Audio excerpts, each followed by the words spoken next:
We welcome you to the NCAA Women's Championship presented by Capital One. The fans filing in to see a champion crowned today.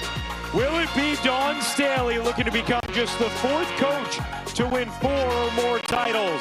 How about Corey Close looking to bring UCLA their first ever NCAA championship? Lauren Betts, her star, has been historic in this tournament. And Raven Johnson looking to add a third ring. It's UCLA. It's South Carolina. The show starts now. When the players enter and the light is cast, the focus is set to extreme. In the frenetic cameras and the anxious crowd, the clicks are calls to action. Magic. They weave, they work, and play, feeling the glare of attention and the magnitude of the stakes. Memories weave. This is it. There is no second take. It's everything to watch incredible young women chase their dreams. Playing for a national championship has been a dream of mine since I was a little girl. They just have a different look. They're ready to meet the moment. Moments like this don't happen forever. This is why I came to South Carolina. Moments will enter the timeless space where memory and myth intertwine. So much passion. Incredible performance. That was masterful. Perceived from every angle, imprinted on every mind as they perform the role of a lifetime. These magic moments. I'm playing in the national championship. Now they have the chance to rise and be immortalized.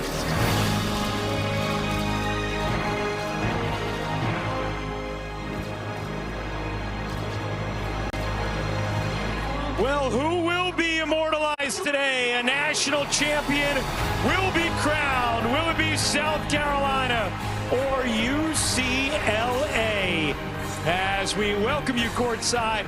Hey everybody, Ryan Rucco alongside the Hall of Famer Rebecca Lobo.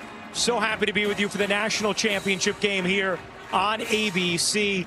Rebecca, familiar territory for South Carolina, playing in the national championship game for a third straight year, and they are led by an All-American sophomore, Joyce Edwards. The 6'2" versatile big for South Carolina. Joyce Edwards has led this team all season long, just under 20 points per game. She can get into the paint, she can face from the perimeter, she can wreak havoc on the defensive end of the floor. Efficiency as well, shooting 58% on the season, leading the way, playing incredibly well here in the NCAA tournament.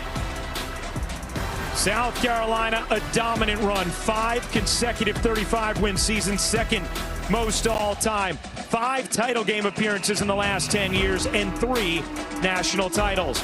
Meanwhile, for UCLA, they are in their first title game in the NCAA era, and they are led by an All-American center, Lauren Betts. Lauren Betts, their senior, one of their many seniors, and the experienced leader.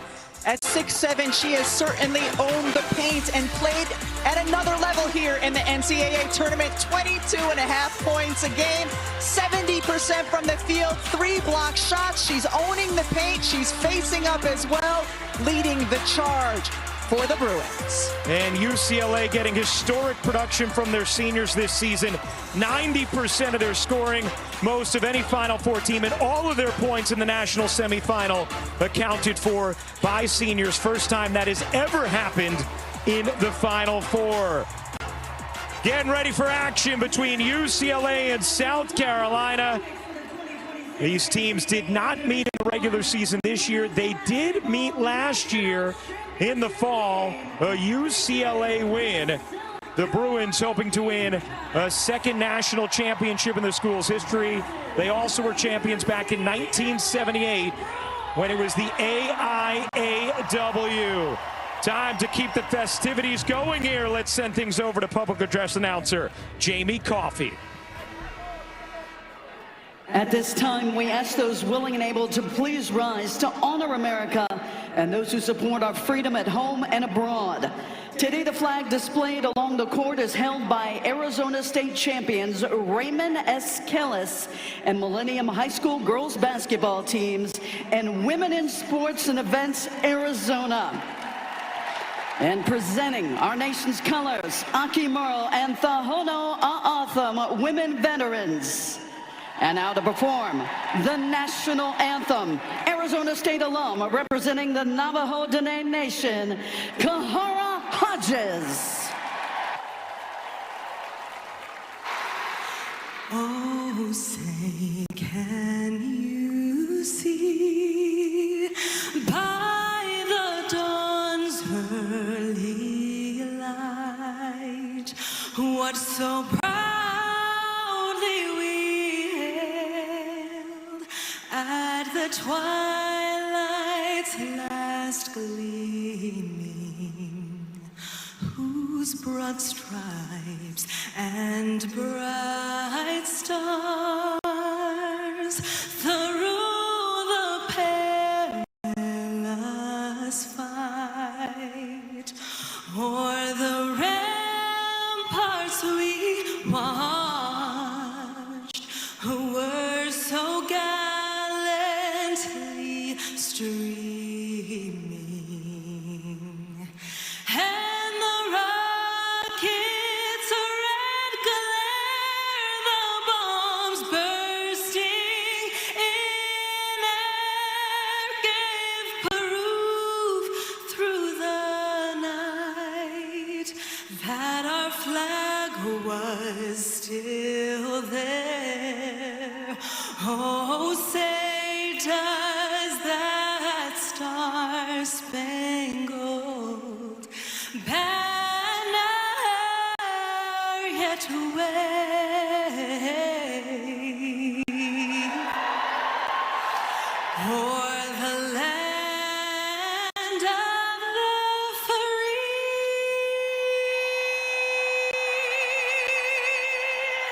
and the home of the brave. Thank you.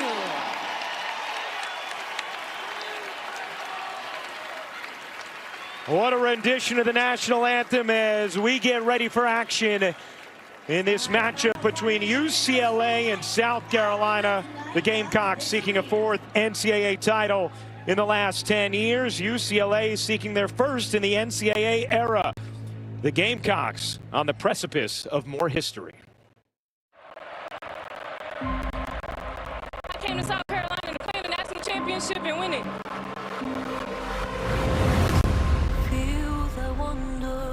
The Gamecocks will play for a national title. Players have made big shots in the right moments. Here comes the ride. From a defensive standpoint, it was masterful. It's right before your eyes. Oh, what a time to be alive. Now that greatness has arrived. It's right before your eyes. Fearless, Greatness dominant.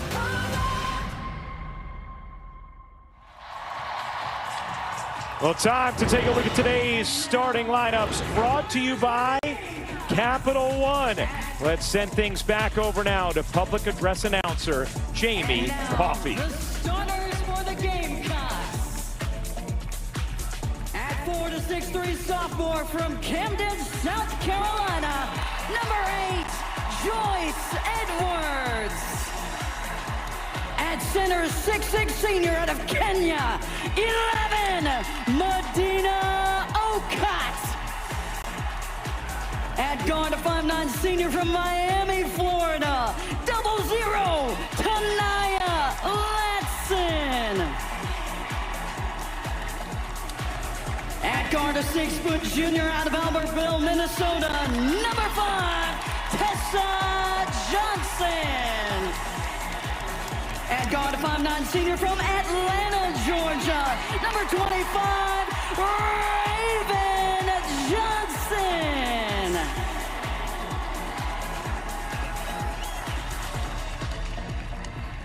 The Bruins will play for a national championship for the first time. Bigger the better, the money is tall. You don't know what battle, you don't get involved. Booker into the paint, gets denied! I'm playing in the national championship.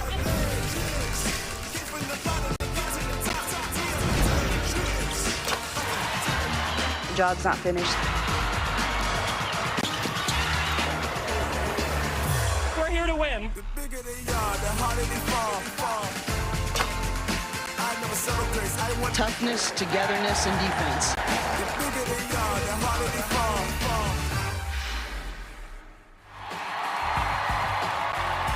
And now, the starters for the Bruins. At center, a 6'7" senior out of Centennial, Colorado. Number 51, Lauren Betts. At forward, a 5'11" senior from Bethesda, Maryland. Number 1, Kiki Rice. At guard, a 5'10" grad student out of New Zealand. Number 5, Charlize Ledger-Walker. At guard, a 6-foot grad student from Duluth, Minnesota. Number 8, Gianna Neepkins. At guard, a 6-foot senior out of Camarillo, California. Number 11, Gabriella Hawkins.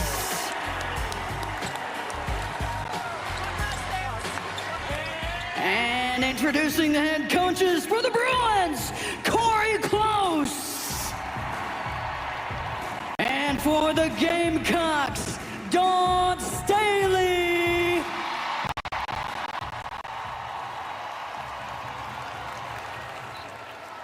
Getting ready for the start of action here. Let's check in with another Hall of Famer. Here is Holly Rowe.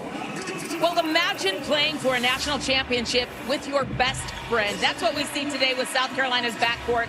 Tania Latson and Raven Johnson have been playing side by side since they were about 14 years old. In high school at Westlake, they won 3 state championships together. They went their separate ways in college, but back together, reunited this season for their one and only college season. Their twin telepathy on the court is palpable. Raven can tell Tania where to be with a glance or a nod of her head. Likewise, Tania finds Raven in the most unique and creative ways because they feel each other on the court.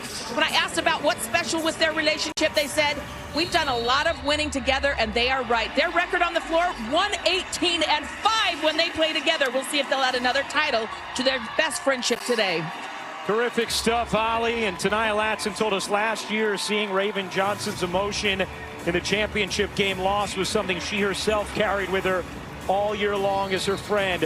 How about the seniors today tying a record, just the 3rd time ever we've had 8 senior starters in a national championship game. Here we go, UCLA, South Carolina, a champion crown today in Phoenix. Jaquez on the drive, tiptoes with Okada on her on the switch. Betts gets the deep catch and banks it in.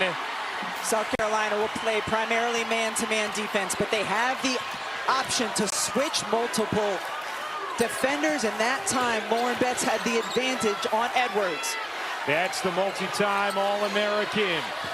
Puts UCLA on the board first. Here is Latson. Oh, God, will fire. No. She's been shooting the 3 effectively late in the season. Johnson can't lay it in. Raven Johnson comes up with it. Another chance for South Carolina, and Okot cashes in. And that is going to be a key for success. Anytime you're playing against UCLA and Lauren Betts, dribble penetration, draw the 6'7" shot blocker, and pass to a teammate for an open look. That's what we just saw. Both Dawn Staley and Corey Close both mentioning the boards to us right away as keys, as Okot able to knock that away. And this is the versatility of Joyce Edwards as your 4 player, bringing the ball down the floor, creating for herself, will also create for teammates. UCLA had 23 turnovers in the win against Texas on Friday night, and a foul there is going to go against Okot. I was oofing the contact inside more than the 23 turnovers, but they both deserve it. And that's what you have to do when you go against a dominant big, is meet them up the lane, try to prevent them from getting low position on the block. Ledger Walker splash on a little mid-range. Charlize Ledger Walker, the New Zealander. A transfer from Washington State. Corey Close said one of the best leaders she's ever coached. Okot, no. A rare time that Okot at 6'6" will be going against a bigger defender with the 6'7" bets. Here is Rice. Kiki Rice, another one of those seniors. Jaquez lobbing it in. Betts, the catch and the finish. That has been a staple of UCLA's offense all season long, since they've had Lauren Betts in a UCLA uniform. When she is high side denied on the block, they will flash a player into the high post and play the high-low. Good start here for the Bruins, a 6-2 lead. Latson nearly lost it. Weaving, taking, can't hit, but gets the whistle. And free throws here for Tania Latson. You see Lauren Betts doing the work, fronted by Okot. And so what does the other post player do? You're taught from the time you're young. You flash to the high post, and then you look for that high-low look. Lauren Betts, UCLA program records when it comes to field goal percentage, blocks, career points in the NCAA tournament. And she has been terrific here in her final tournament. How about Latson at the line in this tournament? So she's 26 of 30, but she is the first player ever in this tournament's history to have multiple games in a single tournament where she went at least 10 of 10 from the line, including what she did in the semifinal win against UConn. In her last 3 games of the tournament, 21 of 22 from the line. She's getting there at a high clip, and she's making them when she does. Playing with such poise in her first ever Final Four. Dugalich off the bench on the drive. Doesn't get the roll. Jaquez ups it in. Plus the foul. Corey Close told us that we would see Dugalich relatively early in this game. They can now switch 1 through 4, and Jaquez, watch where she comes from. We saw this in the semifinal game as well, Ryan. She starts outside the three-point line. You see her at the top of the screen. Has a nose for the ball, pursues it, and then the savvy to collect and finish while she's getting fouled. Holly? The strength and conditioning coach for UCLA told us Gabriela Jaquez's performance numbers were the output of 2 players. She was all over the floor in the national semifinals. He said it was the best he's ever seen in 2 years working at UCLA. She's got that same energy and motor here today. She is the winningest player in program history. Miriam Dowda getting early minutes, can't hit, rebound. Controlled by South Carolina, and another chance here for the Gamecocks. Latson, Dugalich all over, popped away. Rice got a hand on it, and the Bruins control.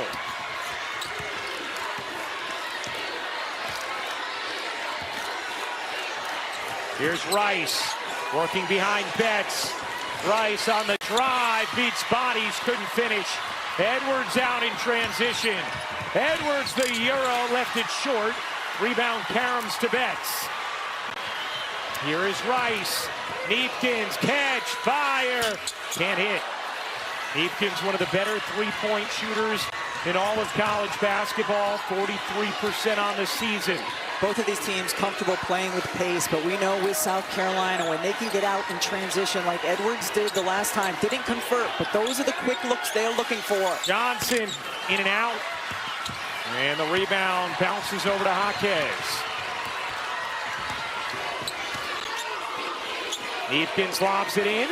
Dugalich spinning, fading. Oh, baby! What a move from Angela Dugalich. When she is aggressive, she can find her spots, whether it's scoring around the rim or getting on the glass as well. That's been a point of emphasis for UCLA with Dugalich. They want her using her athleticism to get to the boards. UConn also got out to an 11-4 lead on South Carolina in the semifinal, just as UCLA has right now. Dowda can't finish. Jaquez blasting ahead. Jaquez all the way in. Gets the whistle. And Gabriela Jaquez will shoot a pair. Dugalich has good size at 6'4", faces up and then spins and turns, gets to her comfortable level, back to the basket, fade and finish. Dugalich has gotten a lot of attention from WNBA front offices during this UCLA Final Four run, with 4 or 5 Bruin seniors expected to be first-round picks next Monday at the WNBA draft. Jaquez, one of them. You see, she is the winningest player in program history and hits the first free throw. Rebecca, for a team who has not been here, like UCLA, they have looked very comfortable in the early minutes. Usually you see a team, even a team that has been here before, in the national championship game, it takes a little bit of time, a couple minutes to catch your breath. We haven't seen that at all from UCLA. A 7-0 run for the Bruins, 107 straight points scored by UCLA seniors. Meanwhile, South Carolina has missed their last 6 shots. Tessa on the drive, hooks it in, plus the foul. When the Gamecocks need a bucket, they go to Tessa Johnson. And oftentimes it's Raven Johnson making the call, knowing they need someone to settle them, and that Tessa Johnson will. The NCAA Women's Championship is presented by Capital One. What's in your wallet? Well, UCLA has won national championship in their history back in 1978, the AIAW title, taking down Maryland 90-74. Our good friend, one of the kindest people you ever meet, Ann Myers, now Annie Myers-Drysdale, almost had a quadruple-double. The first ever women's basketball national championship game on TV. Over 9,000 people in attendance, and Annie here today to catch the action.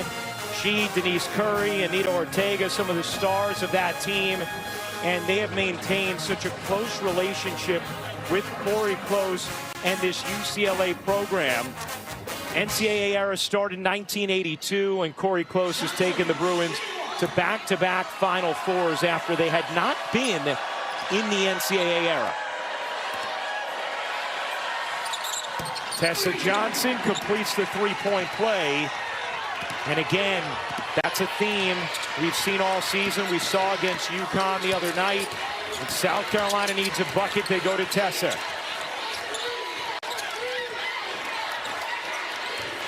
Here's Rice working behind the freshman Sienna Betts. Rice, mid-range, off the mark, poked in the air, battled by Betts, but Edwards wins it for the Gamecocks. Raven Johnson has the ball in her hands, her head. Watch her hawk on the defensive end. McKeer connects. How about this freshman? She has had 5 double-figure scoring games in the NCAA tournament after she had 3 all regular season. She averaged under 6 points per game in the regular season at 14.5 here in the NCAA. Ledger Walker left alone. Rims out, rebound, taken in by UCLA. And Bilic getting minutes here for the Bruins. Didn't play in the semis. Ledger Walker, she got it.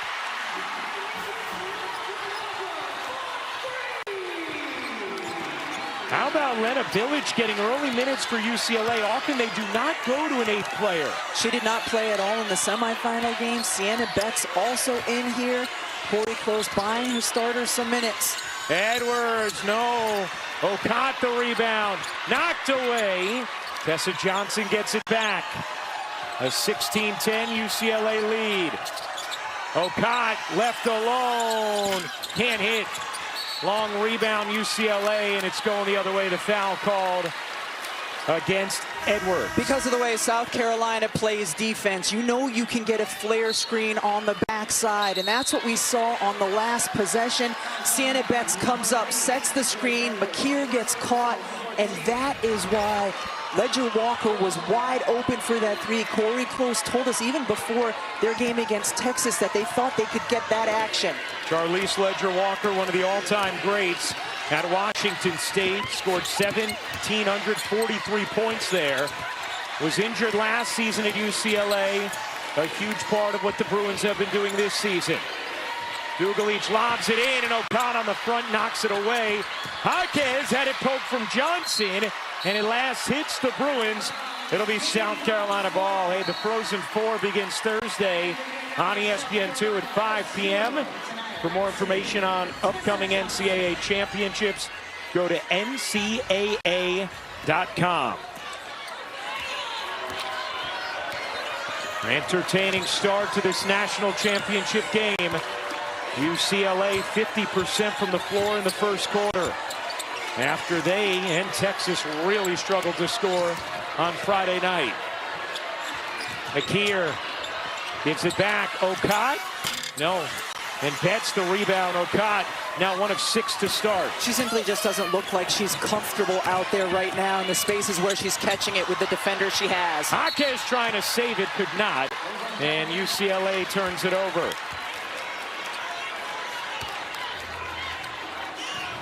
23 turnovers the other night for Corey Close's team, the most by any team in a Final Four win since Kansas back in 1988.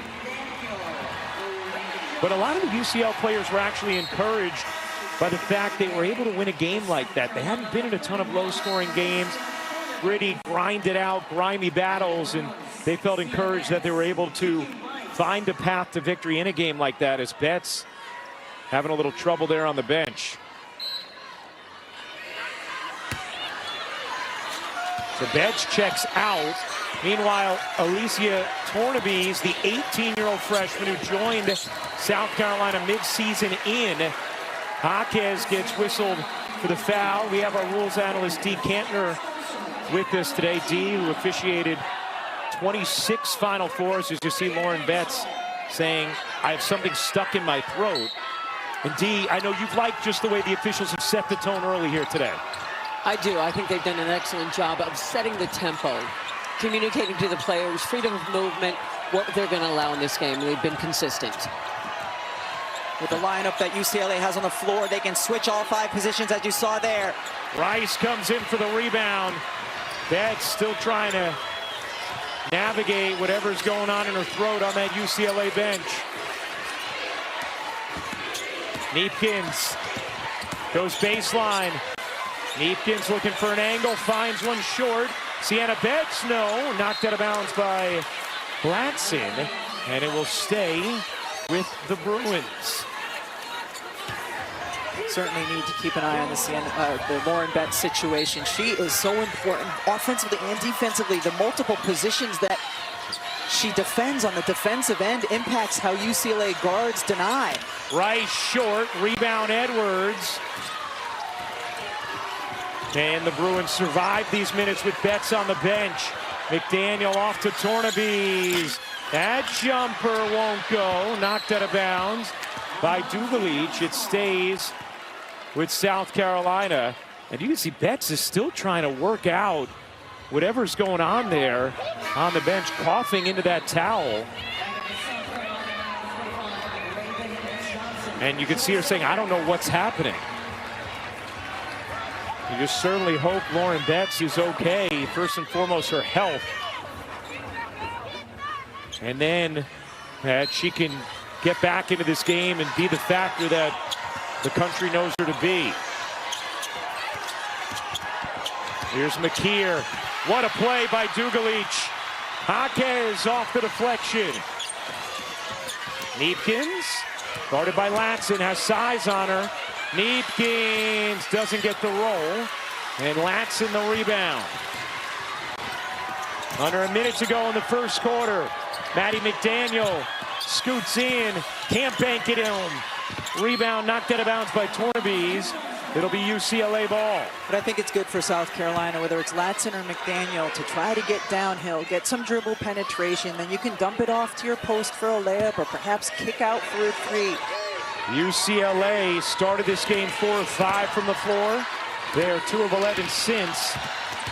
Many of those 11 attempts with Lauren Betts back on the bench. Here's Neepkins lobbing it in. Dugalich surrounded. Quick turn And the finish for Angela Dugalich. And to sense the double team coming from the middle side and then to go back to the baseline. McDaniel went too early. South Carolina should have held for one. And now UCLA will have a chance to, as Rice peels out.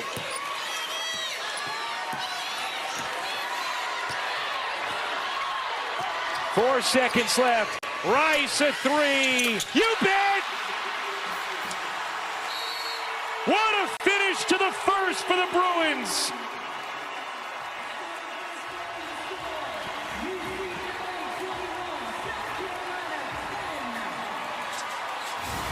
Kiki Rice using the clock, understanding it's winding down, when to take the three, and then the ability for the senior to drain it.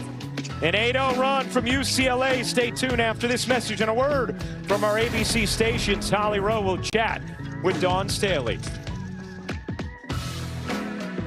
UCLA ends the first quarter on an 8-0 run. They have an 11-point lead after one. Moments ago, Holly Rowe caught up with South Carolina head coach Dawn Staley.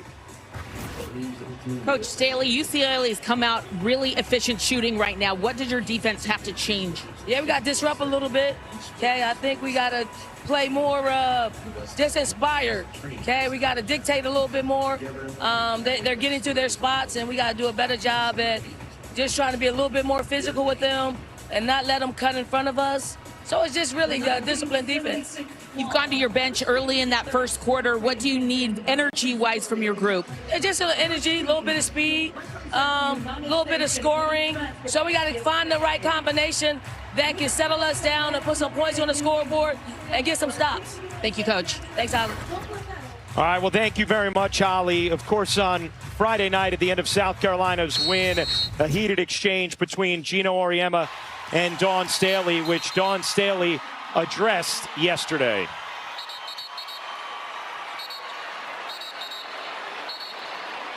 For me, no distractions at this time. Concentrating on winning the national championship, that's it. And Gino Auriemma released a statement yesterday, issuing an apology, which we will show you in a moment, as second quarter action has started here between UCLA and South Carolina. Hodges hooking it in. Dugalich laying it home. And the lead is 13 for UCLA. South Carolina with their small lineup. Joyce Edwards at the 5. They've had a lot of success in limited sample size this year, and they had a lot of success using it against Connecticut as well. Tessa Johnson able to end the run, and that's what Tessa does. We talked about it before. They go on a run, and they look to Tessa. Meanwhile, Lauren Betts still on the UCLA bench. Latson took a shot. It leaves Dugalich open. Now Neepkins missed the three. No! Got the banker! Some good fortune there for UCLA. Tessa Johnson again, plus the foul, and a chance for three. We just want to finish that thought. You heard from Dawn Staley saying, hey, I'm focusing on a national championship game. Gino Auriemma released a statement then yesterday calling his behavior inexcusable and wanting to put the attention back on the outstanding play of South Carolina. And Ryan, Coach Auriemma is certainly wrong in that moment, which he acknowledged in that apology yesterday. And I know he has also since reached out personally to Dawn to apologize. It's unfortunate that it happened. It's unfortunate that any focus was taken off of South Carolina's performance. They were masterful in that game against Connecticut. And trying to come back here with Tessa Johnson providing the offense. And Betts now back into the game for UCLA. An 11-point lead for the Bruins.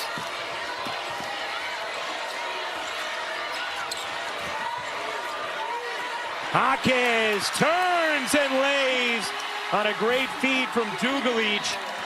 The fingerprints of Dugalich all over this first half. Certainly, and the versatility of the wings for UCLA, that they can get inside and post when they have a smaller defender.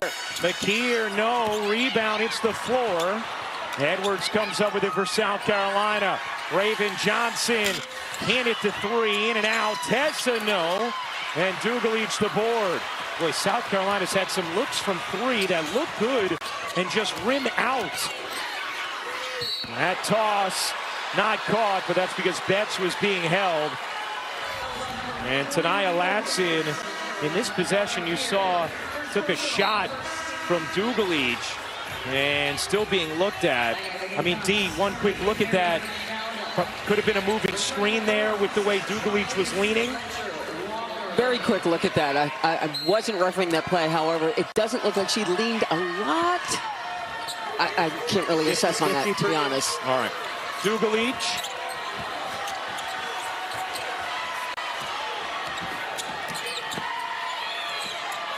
Off to Neepkins. 7 to shoot. Neepkins drops it in. How about this? With Betts on the floor today, South Carolina 1 of 13 from the floor. And UCLA now 7 of 11. The Bruins doubling up the Gamecocks. It's 30 to 15. Edwards spins, dishes, McDaniel can't hit. Betts another rebound. South Carolina forced to go back with a bigger lineup because of the way UCLA was able to get inside. Betts jumper. No. Jaquez doing it all. Keeps it alive. Ledger Walker no. And Dowda comes down with it for South Carolina.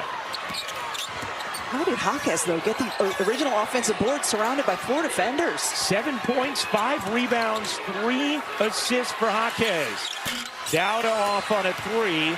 And South Carolina now 1 of 8 from three-point range. It feels like South Carolina's taking the shots UCLA wants them to take. Betts traveled.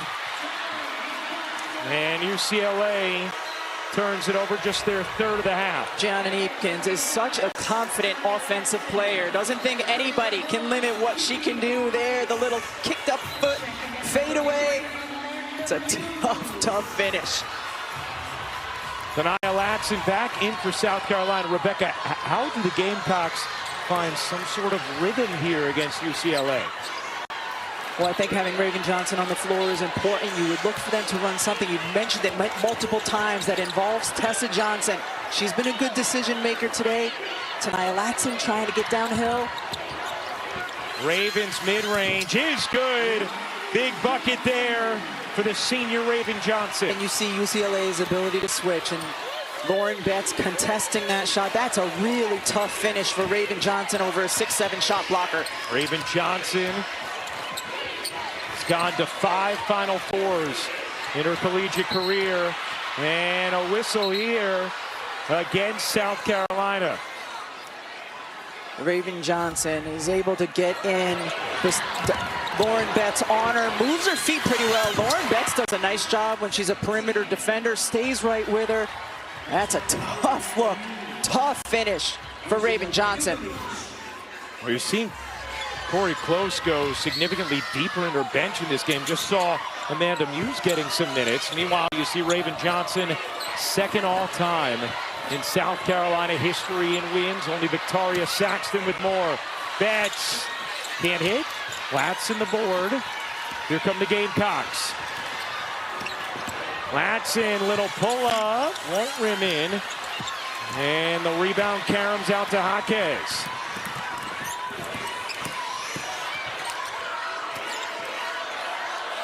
Rice looking back at Corey Close. Giving instruction. Rice into the paint, the kick, Ledger Walker. Short, Rice the O-board, and another chance for UCLA. Keep in mind, UCLA all season long, outstanding offensive rebounding team. When they miss a shot, 40% of the time, they go and get the offensive board. Betts left alone, connects.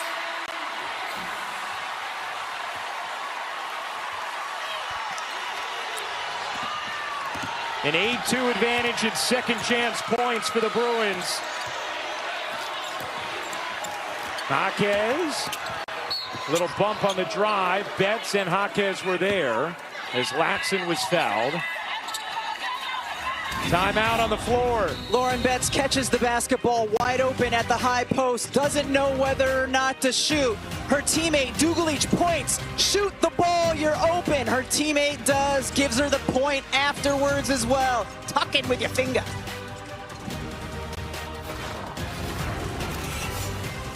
eventful first half for Lauren Betts. You could see her saying, I have something stuck in my throat. I have something stuck in my throat. Went to the bench for a while, used an inhaler, came back out, was still coughing, was examined, sat for an extended period of time. And you can't say enough about the job that UCLA did with her on the bench. And now for Star Stories, brought to you by Mazda, 126 straight points for UCLA have been scored by seniors. It's incredible the experience that this group brings in to this matchup, including their loss a year ago in the semifinal at the Final Four. But they have been here, they've been in big moments, and they certainly came out ready from the jump of this game. They have won 30 straight games. Longest winning streak in school history. UCLA looking to become just the second Big Ten school ever to win an NCAA title. Our colleague, teammate, wonderful human Carolyn Peck's 99 Purdue team, Stephanie White, is the only current Big Ten team to ever win a title. Dawn Staley goes to Joyce Edwards, gets her in a very comfortable position, and then now South Carolina extending their defense. Looks like they're in a 2-3 zone. Try to get UCLA out of their rhythm. Those are the first points of the game for Edwards. 6 on the shot clock. Jaquez with 3, trying to make it happen. Jaquez misses everything, and a great defensive possession from the Gamecocks. We've seen this all season long from Dawn Staley and her staff, is switching things up defensively to make their opponent uncomfortable. Certainly we saw that defensive game plan against UConn. Yes, earlier in the year against Tennessee, they went to a heavy load of zone and made things challenging. 32-19, UCLA in front. 3:45 to go in the first half. Tessa giving it up. Latson putting it on the deck. Misses the layup. And the rebound caroms off of South Carolina.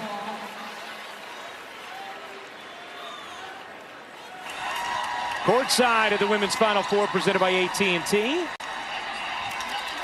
Jess Sims, Katie Feeney, Alona Marr, and Chelsea Gray sitting courtside today on ESPN as the possession arrow belongs to UCLA. Great pressure there from the Gamecocks. That's what we're seeing. That's different from South Carolina. They're extending their pressure. We saw UCLA have all kinds of problems against Texas when they extended their pressure as well. Now, South Carolina's pressure is different. They're not full denying the inbounds, but see if UCLA is able to handle it better than they did against Texas.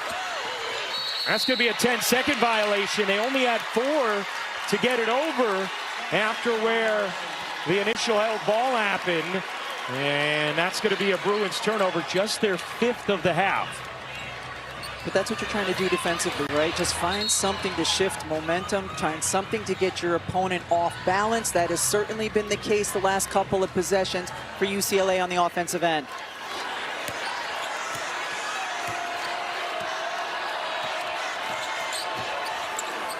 In the corner, Edwards. Given space. Edwards creeping down. Twists. Can't hit. Betts the board. O'Connor hits the floor. Betts looking for help. Gets it into the arms of Ledger Walker. Has to get it across again. Now realizes it. Has it intercepted. Latson with Johnson. And Latson lays it in. Plus the foul. No foul, just a timeout taken by UCLA. Jamming the rebounder initially, making it hard for UCLA to get it over the timeline, and then Latson coming in with the finish. This is the burst that South Carolina has been looking for.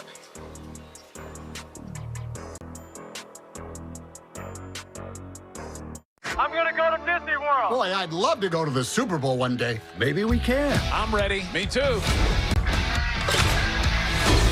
Sir, I've chartered a flight path to the Super Bowl.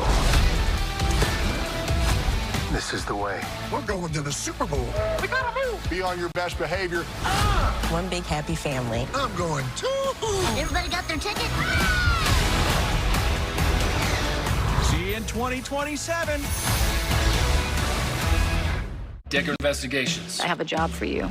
Tuesday, R.J. Decker is all new. Como se dice possible homicide? It's entertainingly twisty. Where would we be without Laurent P.I.? Get hooked on this must-watch compelling hit. That's straight gold, son. It's being called one of the best new shows this year. Repeat after me, okay? Everything is gonna be... Try not to die tonight. I will do my best. New R.J. Decker, Tuesday, 10/9 Central on ABC and Hulu. They were the blueprint for football greatness. But before they were legends, they were plans. Now it's time for the next generation to show the world what they're made of. Mendoza diving toward the end zone. Touchdown! He's built for these kind of moments. And on draft night, plans become reality. We're the first pick in the NFL Draft. The NFL Draft, presented by Bud Light, April 23rd through 25th. This is a familiar place for South Carolina, the national championship game, their first trip. 2017, defeated Mississippi State. Asia Wilson, the most outstanding player. Then Aaliyah Boston leading South Carolina over UConn in 2022. 2024, South Carolina beating Iowa last year in the title game. Lost to UConn. And now this year, back at it against UCLA. South Carolina trying to win a fourth national championship. As we check in with Holly Rowe. Checking in on UCLA's huddle right now after they called that timeout. They're just trying to gather themselves. They said, hey, let's reset right now. That was their run. The players took a long time talking amongst themselves on how to handle that full court pressure better. Gianna Neepkins and Gabriela Jaquez said to Lauren Betts, listen, if you get tied up, we're here for you. We're on the wings. We're flashing to the ball, making sure that everybody on the team knows how they're going to beat that press and that they are there for each other. They are trying to gather themselves right now after 4 straight turnovers. Ryan, we saw in the semifinal game, Corey Close having to use multiple timeouts late in the third quarter into the fourth quarter just because her team could not inbound the basketball against Texas's denied defense. See Tessa Johnson, 3 of 5 from the floor. The rest of South Carolina, 5 for 27. UCLA with all 83 of their points in the Final Four from seniors.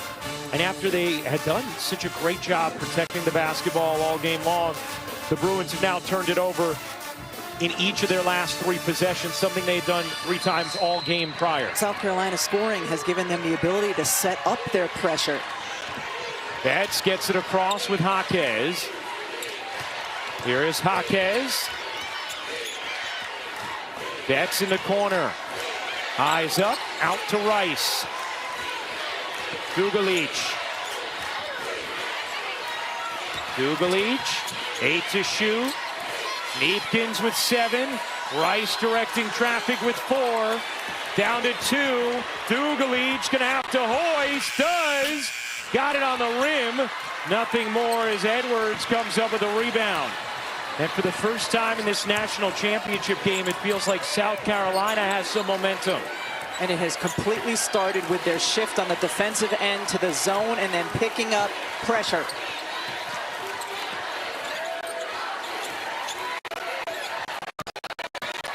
Latson led the nation in scoring last year. Edwards, no.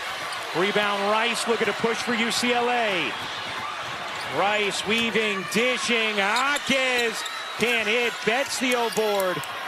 They redirect it. Rice will drive and lay it in. UCLA got the defense shifting, made one more pass, and then Kiki Rice was able to attack the lane that was there. Kiki Rice having a very poised championship game thus far as UCLA picks up the foul. Like coming up, it's the Dove Clinical Plus Care halftime report. There are ladies, Christine Williamson, Andrea Carter, Shanae Agumake. Done a terrific job all season long and been so fun hanging with them throughout this tournament. Neepkins picks up her first personal. Okot trying to go in on Betts, had it knocked away. Edwards redirects. Raven Johnson, 5 to shoot. Okot given space. Can't hit. Dugalich the rebound. Okot has struggled from the floor, 1 of 7. That's because UCLA is making her take shots from uncomfortable positions. Neepkins fades and drops it in. 7 points for the Utah transfer, Gianna Neepkins. Tessa connects. Executed the 2-for-1 as well. Heavy dose of that. Tessa Johnson put her in ball screen. She's really good coming off and hitting the mid-range. About a 4-second difference game in shot clock.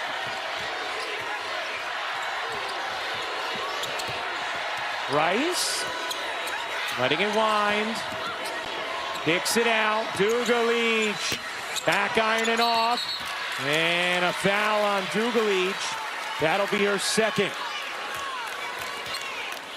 UCLA wants Dugalich to be aggressive, but also smart. They want her attacking the offensive glass, but 10 seconds left. This is not a foul that you would want her to get.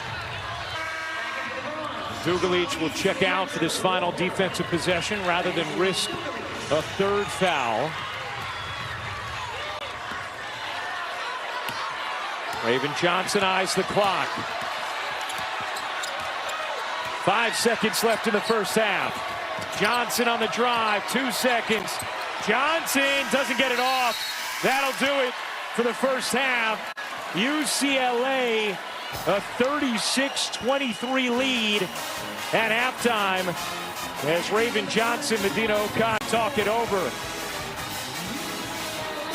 Well, Lauren Betts, an eventful first half for her. She's with Holly Rowe.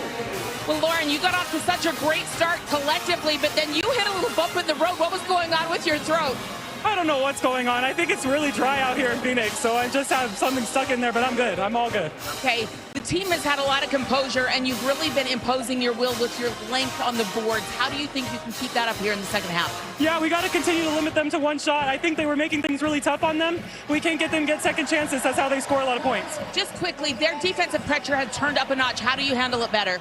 Yeah, I think just, playing our game, staying poised, staying confident, not letting their pressure get to us. We just need to make right passes, create catches for each other. Thanks, Lauren. Thank you. All right, thank you, Lauren. Thank you, Holly. UCLA, a 36-23 lead over South Carolina. So many decorated seniors playing their final collegiate game today, leaving it all out on the floor. It's the Bruins by 13 at the half as we send things over to Christine, Drea, and Chanae. Thanks, Brian. Welcome to the Dove Clinical Plus Care Halftime Report. Chanae Ogumike, Andrea Carter, and Christine Williamson here. It is a 13-point ball game at the half of the national championship. And we just heard from Lauren Betts. She obviously dealt with that throat issue. She only played 4 minutes in the first quarter, Chanae, but she still really impacted this first half. Yes, this is UCLA's first NCAA championship game appearance, but right now they look like the team with the most experience. Yeah. Lauren Betts set the tone in the first quarter. She was dominant. She did not rush. She was patient. And she honestly delivers anytime she gets a touch with 2 feet in the paint.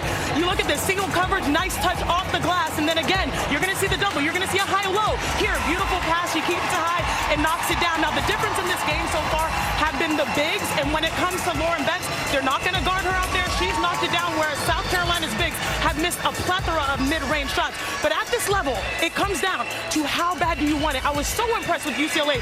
Their entire squad here. There's a miss by Dugalich. Gabrielle Hawkes comes out of nowhere and 100. And then again, a quarter break. Kiki Rice playing more confident than ever before. She's shooting a career high all over the floor, knocks down that 3. UCLA is full of professional scorers. I am just so impressed by their poise. I'm floored by UCLA, and defensively, UCLA has been phenomenal on that end. A few different issues for South Carolina. South Carolina, on average this season, they've given up 8 second chance points to their opponent. They gave up 10 in the first half. Yeah. That's problematic. The second thing is South Carolina's offense has no flow. Yeah. It's too stagnant. South Carolina is 3 of 15 on uncontested shots. That's a little misleading, though, because every time a post player for South Carolina shoots a jump shot, every every player that's ever played for UCLA ever is cheering, because that's exactly what UCLA wants them to do. They want the post to settle, and the posts have been settling for jump shots. The bigger issue is 4 of 13 on layups for South Carolina. So even when they do get an opportunity at the rim, they're not finishing. So a couple of things to clean up. The only bright spot is Tessa Johnson. Tessa has been so solid, so strong. We talked to Tessa Johnson before about being a dog. Tessa at one point had all of South Carolina's points in the paint. She has been so solid offensively, 10 points on 4 of 6 from the field. The rest of the South Carolina Gamecocks are 5 of 29 from the field. Tessa has 1 fewer jump shot than all of her teammates combined. So the way that Tessa is playing, that fearlessness, getting into the paint, stopping on a dime, that needs to spread, and the flow from Tessa needs to go to the rest of her teammates. We asked Dawn, what is the definition of a right shot? She said the right player at the right time with the right shot. I think they'll make that correction coming in the second half. This is only the 3rd time trailing by double digits for South Carolina this season. The last 2 times they did take L's to Oklahoma and Texas. Lauren Betts trying to give them another L as she has 6 points in this first half of play. They're up 13. We'll be right back after this.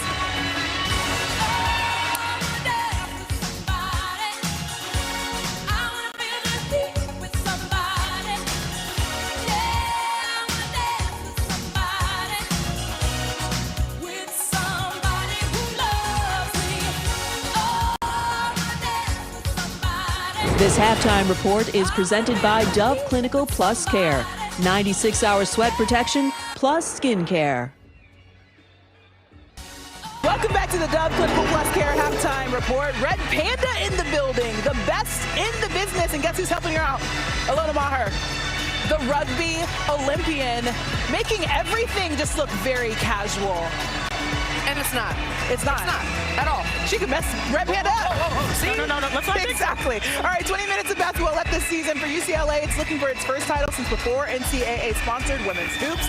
And for the Gamecocks, it will be the 4th for the program, and all have come since 2017. Who can guard Tessa? Well, she has 10 points. No, and she needs some help. Somebody who can help Tessa. That's the new question. Who can help her? Who can help?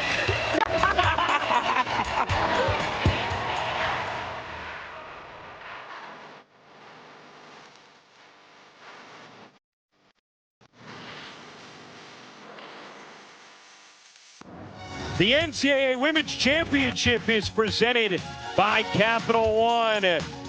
20 minutes to the finish line for UCLA and South Carolina. The Bruins, a 13-point lead on the Gamecocks. Taking a look at our Final Four bracket. Who will be crowned the national champions today? We find out very shortly as we welcome you courtside once again. Ryan Ruocco alongside the Hall of Famer Rebecca Lobo. What poise from UCLA in that first half, able to run their offense. They have seniors leading the way, all of those seniors contributing. Poise goes hand to hand with experience in the moment, and we've seen that from these seniors, all playing to their strengths. Kiki Rice slicing inside, getting to the basket. Gianna Neepkins, 40% plus from deep, hits one there. We've seen Jaquez activity on the offensive glass evident in that first half. Ledger Walker, what does she do? She can make threes. Dugalich using her size and strength on mismatches inside. And then, of course, Lauren Betts carving out space in the paint. Each one of them been able to go to what they do well on the offensive end. Well, Tessa Johnson, 4 of 6 from the floor. The rest of South Carolina just 5 for 29. Each UCLA senior with at least 5 points. And you see how much South Carolina struggled with Betts on the floor. Meanwhile, South Carolina that half, their lowest field goal percentage in a half since 2022. Shot just 26%. How do they respond? Seeking a 3rd title in 5 years, a 4th in the last 10. Edwards guarded by Jaquez. Raven Johnson can't hit. Okot the offensive rebound and the putback. That is her look. That is huge for her, and it looked like South Carolina was running a set diagonal upstream for her to get the ball on the block. She didn't, but then got the O board, put it in. Always helpful to see one go. Here's Jaquez, lobbing it in, Betts the deep catch and the easy lay. Jaquez made that pass look easy. That is a tough over-the-top pass to execute. Neepkins will fire. No. And Raven Johnson the rebound. Neepkins not shy from three. That's going to be an offensive foul. Okot called for the moving screen. That'll be her second personal. High-low action, and especially when you're getting it over the arms of a 6'6" defender here, just beautifully lofted over the top where Lauren Betts can catch it and then finish. And Jaquez in this game, 7 points, 7 rebounds, 4 assists, done a little bit of everything. Ledger Walker breaks the timeline against the pressure.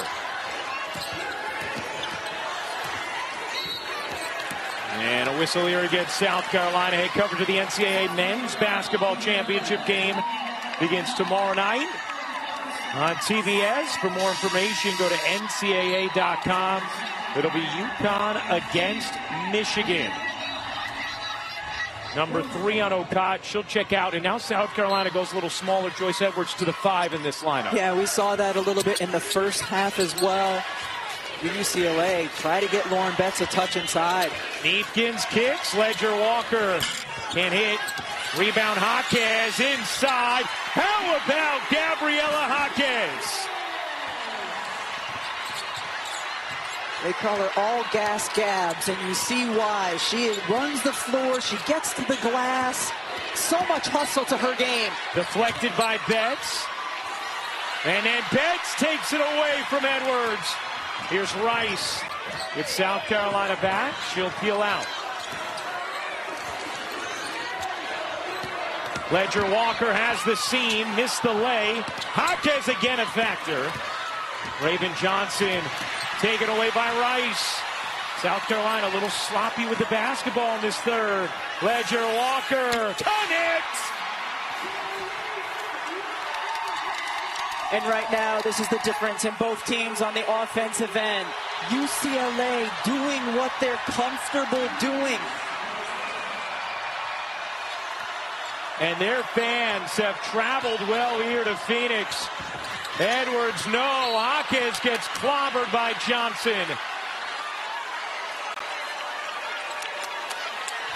Kiki Rice able to get out in the lane, reads the eyes, turns. Wow, that's a tough steal. Great look at it. She's smiling, feeling good. Ledger Walker goes to the right corner, hits the shot. The previous possession, Ledger Walker went inside, and that's not really her comfort zone. You know, adjusted her shot midair. Open 3 from the corner, that is comfortable for her. Her second 3 of the game. Here's Rice against the pressure of Latson. Every single one of UCLA's seniors playing so well in this national championship game. Rice.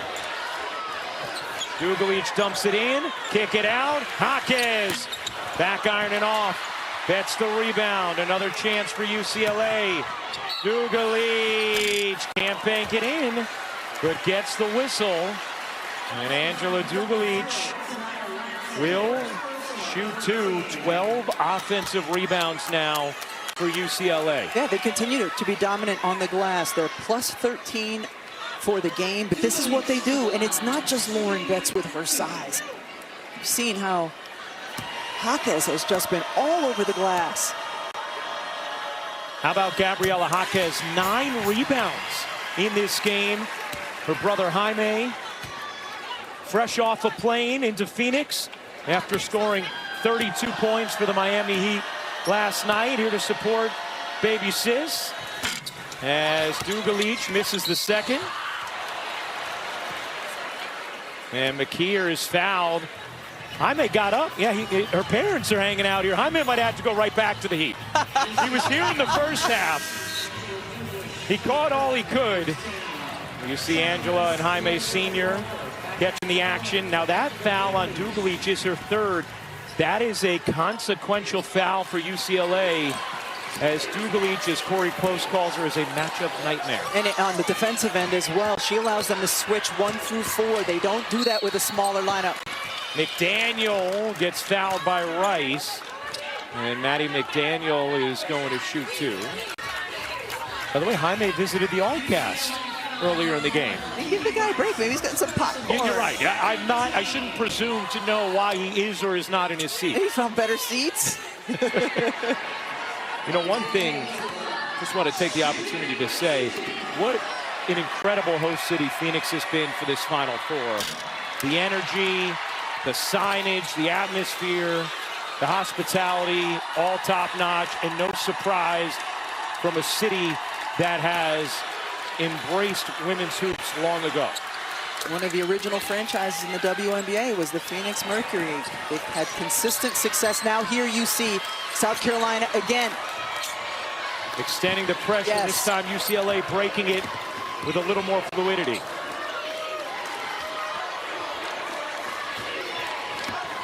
Ledger Walker.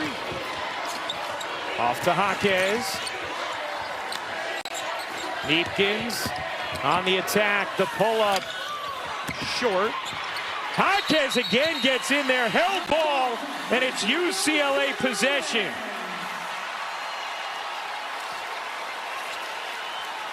She's just constant hustle all the time. You see it here once again, comes in, a knack for the basketball, gets the tie up. Neepkins, no. Guess who? Jaquez keeps it alive. UCLA dominating the glass. They are a +14. That was Dawn Staley's #1 key to us. That's the catch and the finish. And that's where UCLA will continue to look against this small lineup. Joyce Edwards doing what she can, trying to fight around and get in front. But it's tough when you have a high-low pass and there's no help side defense. Largest deficit South Carolina's faced this season. As Betts comes up with a rejection, Jaquez the lay.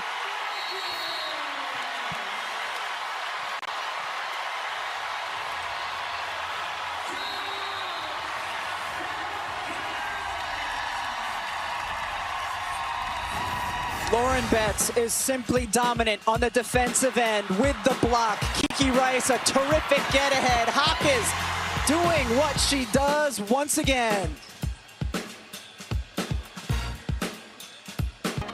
Well, the NCAA Women's Championship presented by Capital One on ABC is brought to you by Nissan.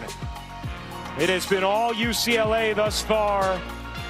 Today in Phoenix, a 48-26 third quarter lead, and their seniors have all been making massive contributions. They've scored 100% of their points in this Final Four. Let's send things over to Holly Rowe. Well, in the the South Carolina huddle right now, very calm and positive.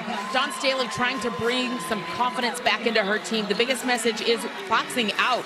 They are getting crushed on the boards right now. 15 is the differential in rebounding right now for South Carolina and UCLA. The last thing they said, only positivity from here out. They've got to think of what can we do instead of focusing on what they can't. All right, good stuff, Hall, as McKeer drops it in. Beautiful play out of the timeout for Dawn Staley's team. And once again, dribble penetration, draw the big Betts as your defender, and then leave it for another player for an easier look. We've seen that multiple times have success for South Carolina. Again, minutes for Village. Can't hit the three there. Quite confident of Village early in the shot clock, making the most of her limited minutes. Did not play in the semi. Tessa Johnson, no. Tornabees flags down the rebound. It'll stay with South Carolina. We'll step aside midway through the third. That trophy is on the line. A national slam dunk matchup brought to you by Wendy's. How about Gabriela Jaquez? She plays with constant energy. Here, even on the perimeter, you see her bouncing, bouncing, bouncing. Then what does she do? She goes, reads where the ball is going to come off the rim, pursues it, gets the putback. She posts up inside using her strength. She gets to the offensive glass. She feeds the big. She runs out in transition. She helps get tie-ups. Here, you just see her. The second UCLA gains possession, head down, sprinting the other way. She's just never resting. And her brother, is back. Yeah, there's Jaime after 32 points last night in the Heat win. He's resting. He is. Gabriella was telling us, we said, where does that knack for doing all the little things come from and that relentless motor? And she said, well, with me and Jaime as kids when we played, we only had one play. Grab the rebound and run. That was it. She's shown that off here in the national championship game.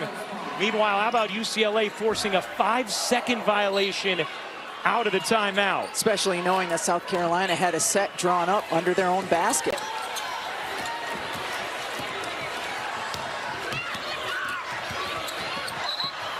Ledger Walker stepped out of bounds. And UCLA gives it back. You saw that number before with Betts. 21 points scored or assisted on, and that's the thing. Jaquez, rather, that's the thing. She impacts winning in just so many different ways. Today, it's the 11 points, 9 rebounds, and 5 assists. Tessa Johnson in a crowd, elevates. Wow. Tournament Tessa is definitely here. 12 points. She's been the only efficient player for the Gamecocks. Raven Johnson gets in there, and South Carolina has the possession arrow. Again, South Carolina with success, picking up full court pressure. They force a turnover the last possession by forcing UCLA up the sideline. This time, just making the deny for the entry pass difficult. Sienna Betts will check out. The freshman, the sister of Lauren Betts, one of the top recruits in the nation this past year. Tessa with space, pull up. That one won't go. Rice grabs the deflected rebound.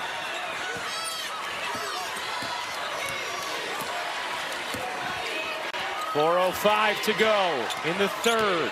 UCLA an 18-point lead in the national championship game. Rice gives it up. See Lauren Betts now wearing number 26 after getting blood on her 51 jersey. Rice pull up. Maybe got hit from behind the ball. South Carolina comes up with it. Edwards just 2 points today.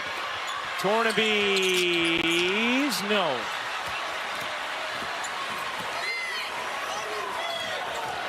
South Carolina continues to struggle to score. Under 27% from the floor against this outstanding UCLA defense. Betts kicking out. Jaquez, you bet! You know when Lauren Betts gets a touch, she's going to demand extra attention. That time, the great weak side out pass by Betts. It is a 21-point UCLA lead, and that's going to be number 4 on Dugalich. Lauren Betts has the ball and the wherewithal to look to the weak side. You know the defense is going to be overloaded. That's the pass to the player that might be open, and Jaquez drills it. Jaquez, a career-high 39% from 3 this season. She has 14 points, 9 rebounds, 5 assists in the national championship game. Raven Johnson stuck underneath the hoop. Curls it out. Tessa. Back to Raven. Her 3 won't go. Tornabees had it stripped by Ledger Walker. And then Tornabees fouls Rice. Hey, tonight on ESPN and the ESPN app, it's the Rangers and the Caps on our Disney channels. Another virtual real-time version of the game featuring the inside-out characters. Coverage begins at 7 Eastern. Now, UCLA has been known over the last couple of seasons for the rhythm of their offense, the way they move the basketball, the dominance of their scoring, but we have seen their defense on full display thus far in this Final Four, first against Texas and now against South Carolina, as we check in with Holly. Well, Kiki Rice had shoulder surgery in the offseason last year, and for 6 months couldn't really touch a basketball. So she watched film and got better at defense. That's why they've turned their defense around, Ryan. No doubt, Ollie. Kiki worked on all the things she could. Meanwhile, Joyce Edwards down. And a little skirmish underneath the hoop between UCLA and South Carolina as Edwards comes back to her feet. Edwards here in the scrum as Joyce Edwards is trying to go for the basketball. Immediately when she comes up is holding her shoulder. Speaking of shoulders, like Holly was just talking about with Kiki Rice.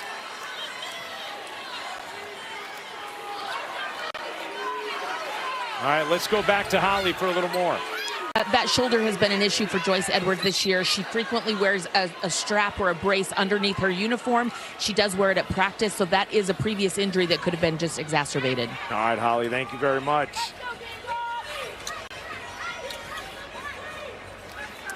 Sienna Betts getting attended to now. There's been a lot of blood on jerseys and bodies in the game so far. Also, we've now had 2 significant players switch jerseys at this Final Four. Sarah Strong after she ripped her own jersey, and then today Lauren Betts with the blood on her. I can't be the only one wondering, like, that's the number you choose? Right, your equipment person chooses to bring as the extra jersey. 26 is a baseball number?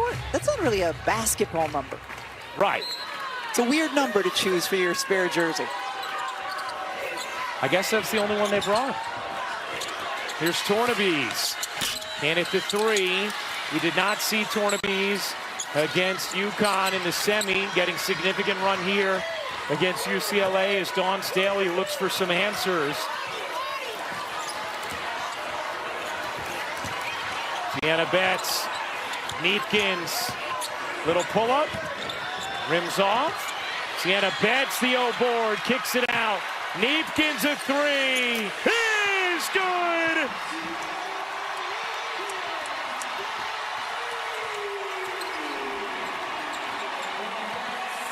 It is raining baby blue in Phoenix.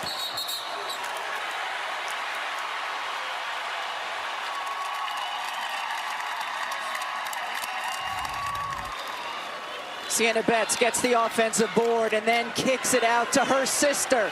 Lauren knows I've got a 3-point shooter to my right, passes it there, Neepkins drains it.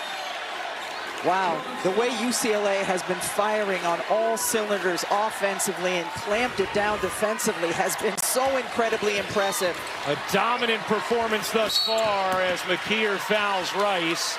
UCLA in the bonus, and Rice will go to the line.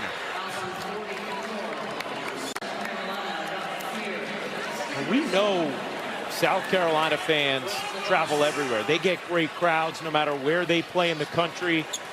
We felt that here in Phoenix.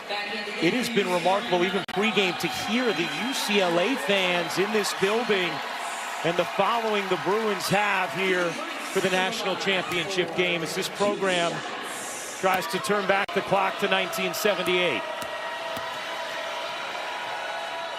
How?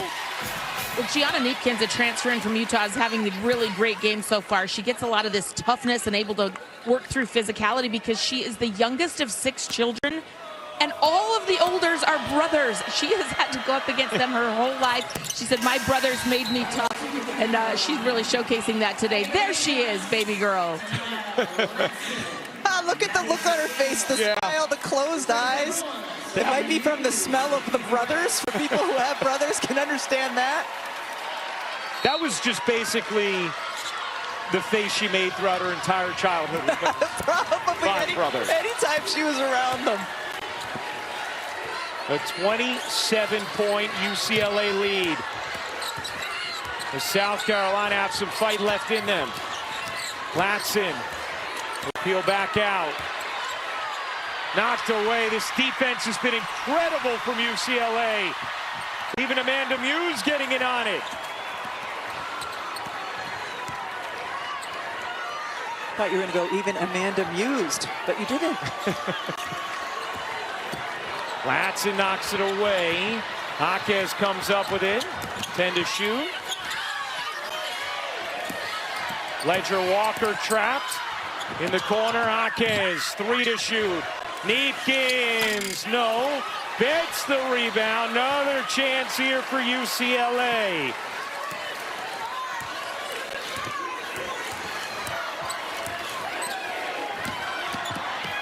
Ledger Walker lays it in.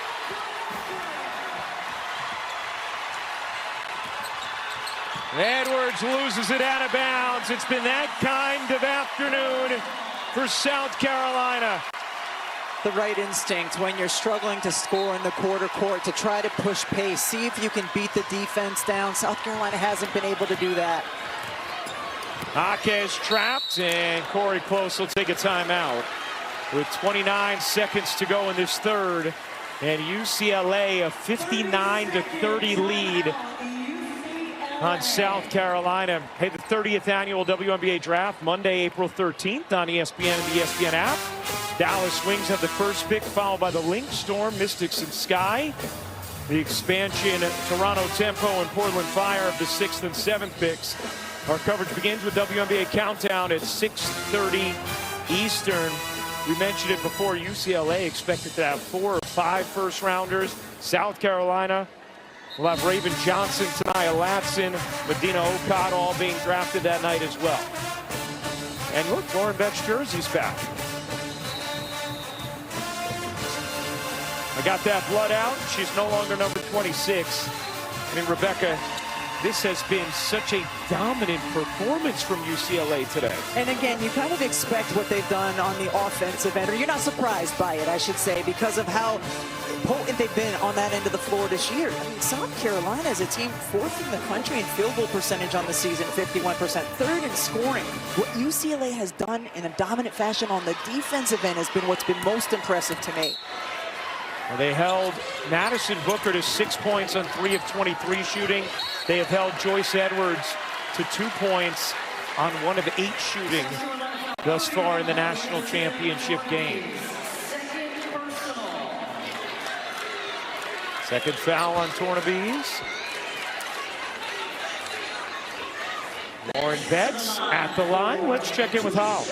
Well, since the 26 was bothering you, Rebecca, there is a 51 jersey. She actually had this spare 51 jersey, but it was back in the locker room. It did take just a minute to go back and get it.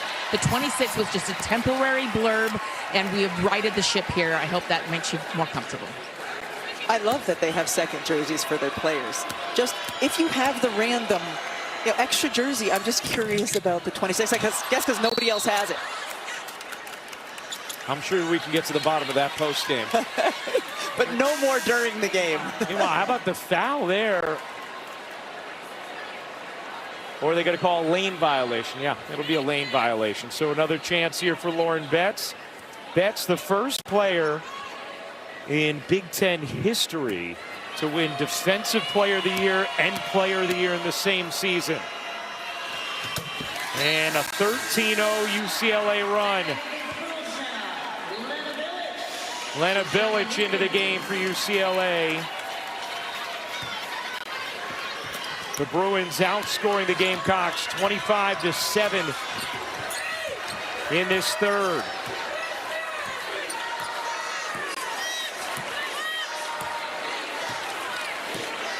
We'll chat with UCLA head coach Corey Close at the start of the fourth. Latson on the drive, gets denied by Betts. Edwards fouled. Free throws here for Joyce Edwards.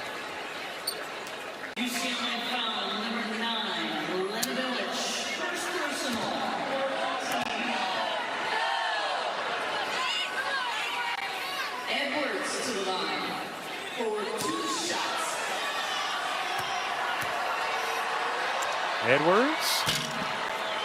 It's the first. Joyce Edwards, 21 20-point games this season. A record under Dawn Staley. Also a program record for most total points in a single season, with 763, but has been held in check today by UCLA. That'll end the third. UCLA takes a 29-point lead into the fourth quarter. Largest margin in any quarter in NCAA title game history, outscoring the Gamecocks by 16 in the third. The NCAA Women's Championship is presented by Capital One. What's in your wallet? The UCLA seniors have delivered this afternoon in the national championship game. A 29-point lead as we get ready to start the fourth quarter. Moments ago, Holly Rowe caught up with Bruins head coach Corey Close. Coach, your team's attention to the game plan and to detail has really shown up here, particularly on defense. How have you held a very good South Carolina team so low scoring? Well, they've done it. It's attention to personnel and attention to detail, just like you said, and then forcing just one hard shot. You know, we've been locked in, but we're not done. And we got to think it's 0-0 right now. They are so explosive and so quick that I'm just going to forget those 3 quarters happened. Tell me what is important to reiterate to your team right now to close this out. Really, it's all about getting organized and doing things together, especially in regard to press offense. We need to learn a valuable lesson to what we happened against Texas and be different today. Thank you, Coach. You bet. Thank you, Holly. Let's check out the players' scouting report brought to you by Indeed. How about this from Gabriela Jaquez? Go back to her grade school days, goal setting. How about go to UCLA, play in college? Of course, be nicer to my brother was a good one as well.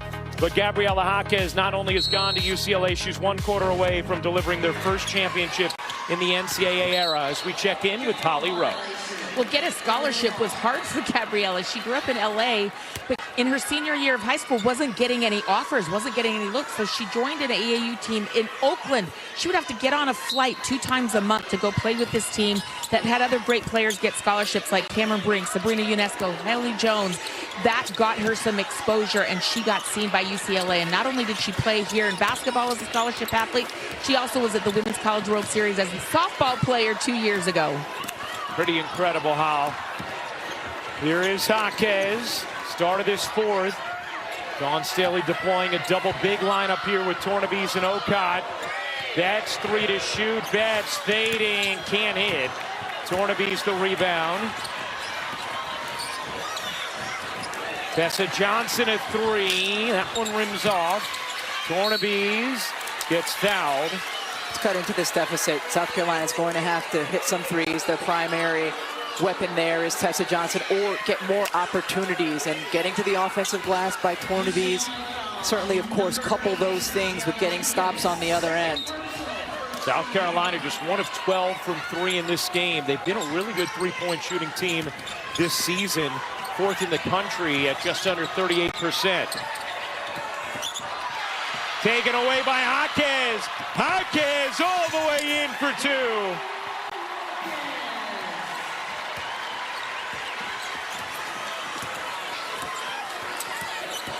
$16 points, 9 rebounds, 5 assists, and that steal for Jaquez. Wow, there's too much heat on that pass from Tornabese.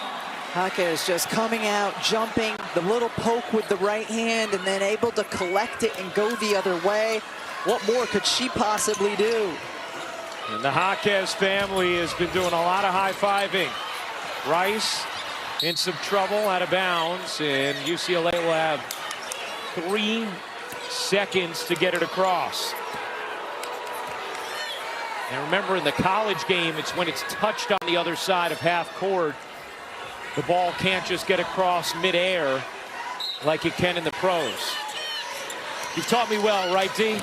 You're on it, Ryan. Yep. D. Kantner, our rules analyst, been so wonderful all season for us. After 36 years as an NCAA official, 26 Final Fours. Here's Dugalich, denied by Tornabese.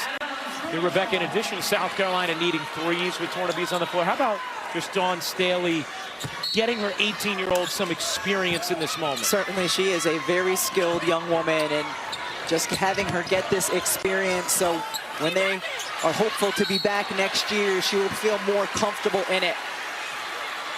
You know, Tornabese was not slated to join South Carolina this season, but was not playing a ton on her pro team. Dawn Staley said, hey, we could use you this year if you want to come, and came early, ended up making an impact on this team on their road to this national championship game. As Neepkins sinks the first.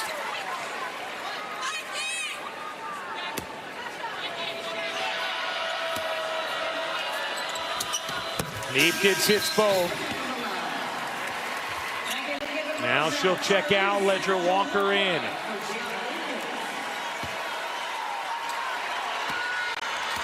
Corey Close in her 15th season at the helm of UCLA, and a little more than 8 minutes away from a title. Okot, oh yes, and the foul. Adina Okot with a chance for 3.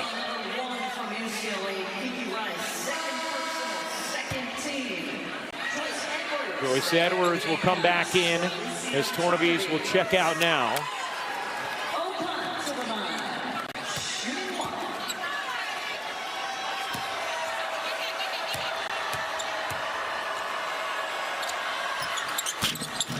Okot misses the free throw. South Carolina 7 of 9 from the line. UCLA 11 of 13.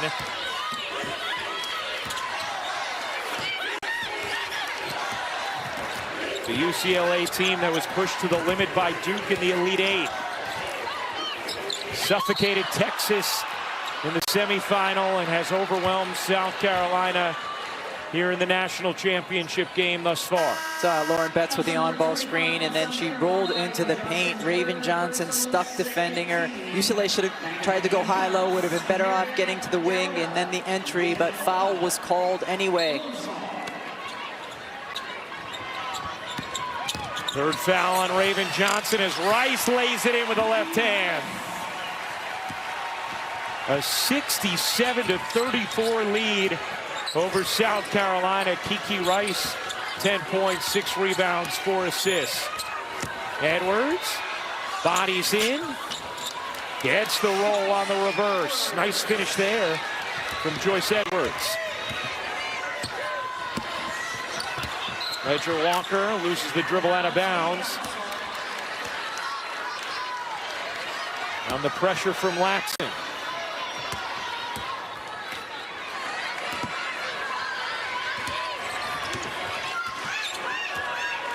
Raven Johnson can hit the 3. Tessa the rebound.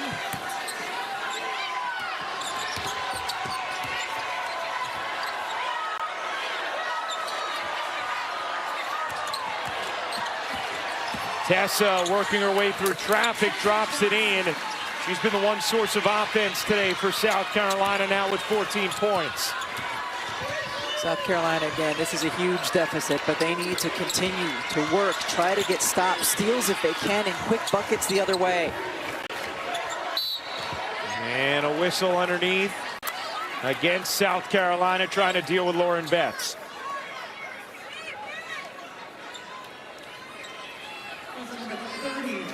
Well, UCLA held a Texas team 40 points below their average in the semis.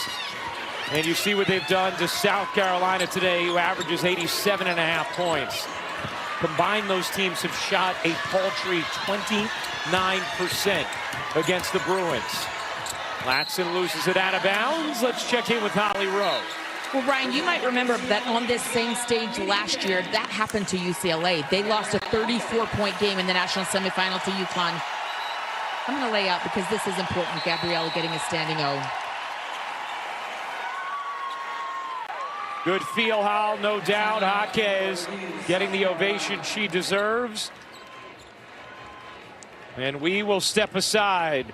We'll get Holly to finish that story. Don't worry, when we come back, 6:31 to go in the fourth. UCLA with the big lead.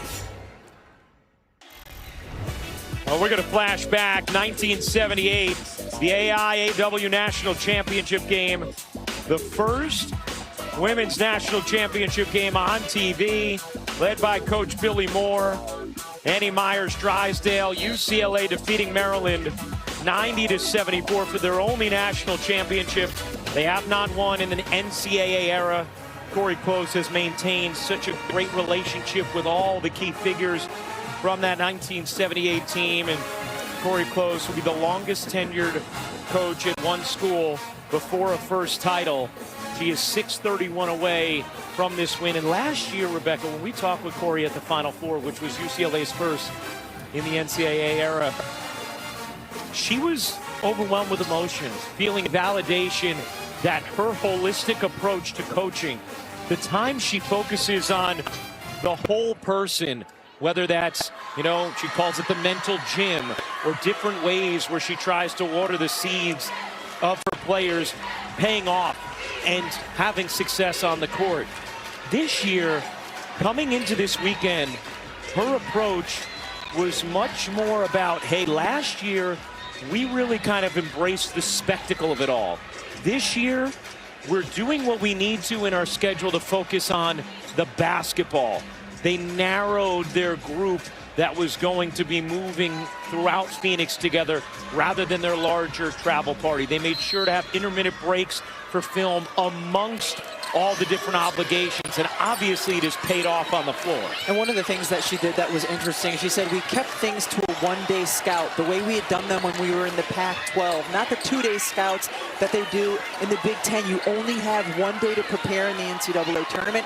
That's how we handled our entire regular season. Wanted to prepare them for this moment. Neefkins at 3. Why not?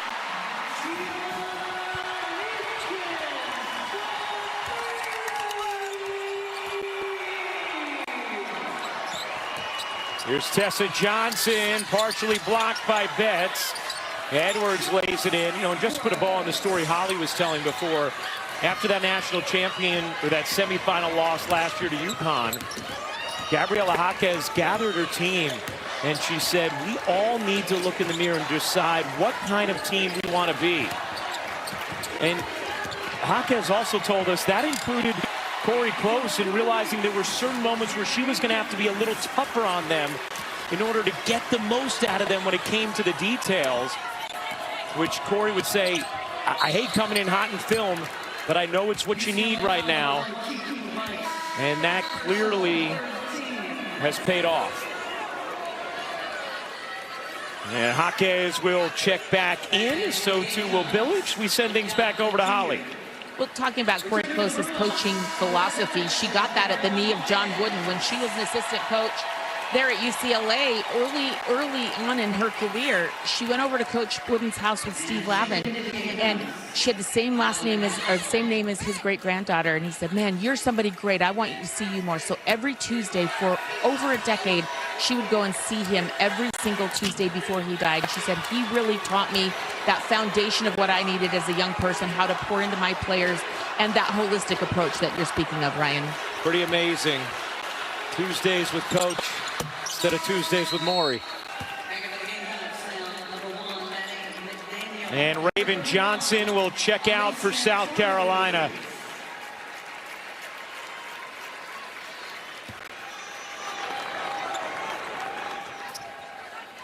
One of the all-time greats in Gamecock history.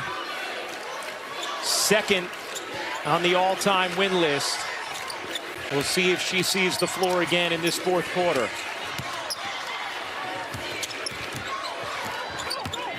Jaquez turns the corner. It is a Bruin deluge here in Phoenix.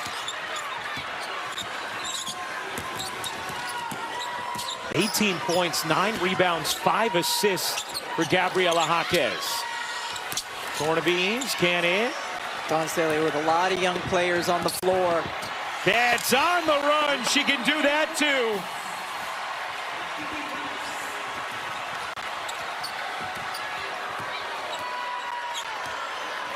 Yeah, Maddie McDaniel, Agat McKeer, Alicia Tornabees, Miriam Dowda, Isla McDowell all getting time here. As McKeer, who you are going to be watching a lot of over the next few years, buries the jumper. McKeer just 4 points away from scoring the most points off of the bench in a single NCAA tournament ever.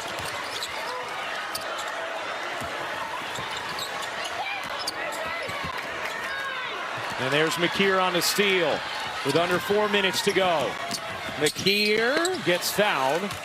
Agat McKeer will go to the line. Certainly, even in a game with this kind of score discrepancy, all of these minutes are valuable for these young players for South Carolina. Get a feel for the arena, the moment.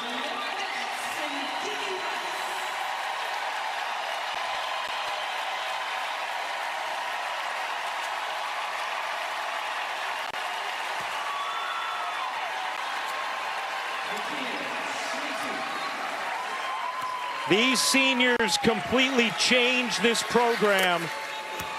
Lauren Betts and Kiki Rice. The seniors of UCLA have scored their last 170 points. Corey Close pointed out earlier in the week that Lauren Betts may not have transferred from Stanford to UCLA if it was not for Kiki Rice. She was a player that Betts wanted to come play with. And those two about to become national champions. The top 2 rated recruits in their high school class, and what a journey they've gone on together. Jaquez keeps it alive because of course she does.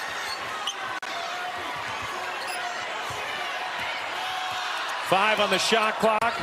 Ledger Walker can't bank it in. Dugalich the rebound, fighting through. 3 minutes and 10 seconds to go in the national championship game.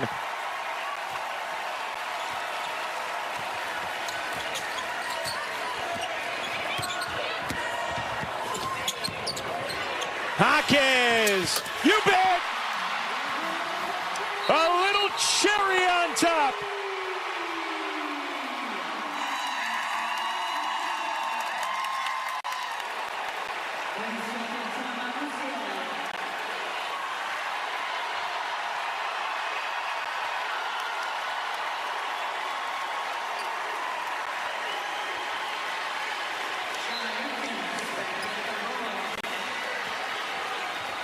What a performance from Gabriela Jaquez.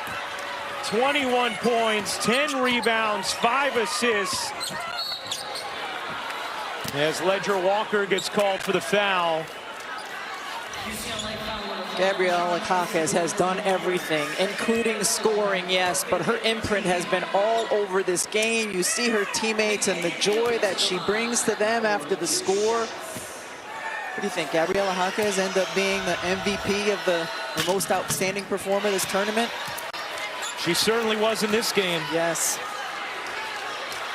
We were asking Gabriela, what would you want people to know about this senior class? And she said, how much we truly love each other. We spend all of our time together off the floor. Most of our texts on our group chat are about how badly we want to win. We're able to have tough conversations together as well because we know how real that love is. Neepkins can't finish that one. Tornaby's the rebound. McKeer gets fouled. I want to spend a moment here on South Carolina, Rebecca, because you cannot say enough about the coaching job that Dawn Staley did with this group this season. As Neepkins will check out and get her ovation for UCLA.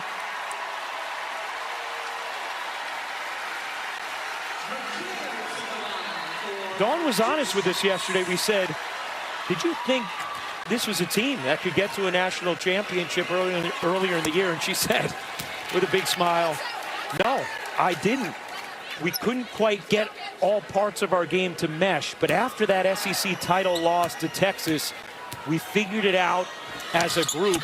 Remember, this is a South Carolina team that has been without Chloe Kitts, one of their top players all season, because of a torn ACL. Ashlyn Watkins not with the program this year. She had been one of their top players in seasons past. And yet Dawn still able to navigate with this group to this game for a third straight year. And figuring out how to play to her team's strengths. This is a team and a program in South Carolina that historically has been big dominant, playing high-low action. We saw different kind of offensive schemes and sets from them this year that fit their personnel better. Certainly saw them just continue to grow and improve throughout the course of the season. Today is not a great representation of how they were playing throughout the course of the latter part of the regular season and into the tournament. And what they did snapping the 54-game winning streak against UConn in the semifinals. 1 minute and 30 seconds to go. UCLA will have gone through this Final Four never trailing to Texas or South Carolina. And our colleagues, Carolyn Peck, Stephanie White, about to have some company as UCLA will become just the second Big Ten team to ever win an NCAA championship, joining Purdue in 1999. As Miriam Dowda hits the three.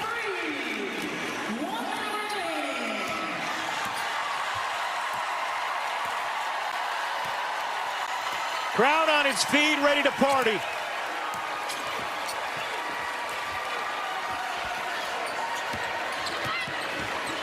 Muse can't finish.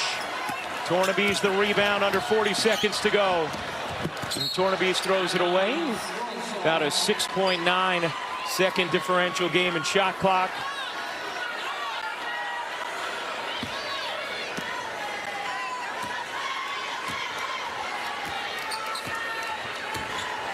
UCLA's 6 seniors about to experience the ultimate triumph in this sport.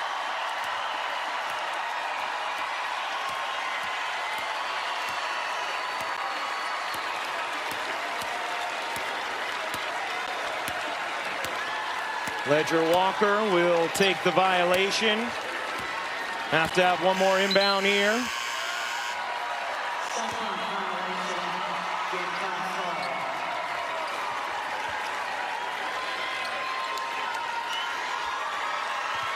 And for the first time since 1978, UCLA is back on top of the women's basketball world. The Bruins have captured their very first NCAA national championship.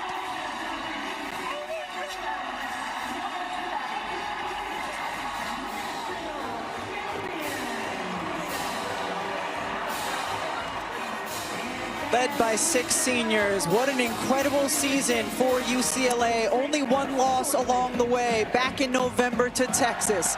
They were able to avenge that loss, come back here to the Final Four, make it to the championship game, and then have an epic performance while here, all of their players stepping up, feeling comfortable in the moment. Dawn Staley says thank you to her crowd after their 3rd straight trip to a national championship. But a historically dominant performance from UCLA as they celebrate their first title of the NCAA era. A mesmerizing 79-51 win.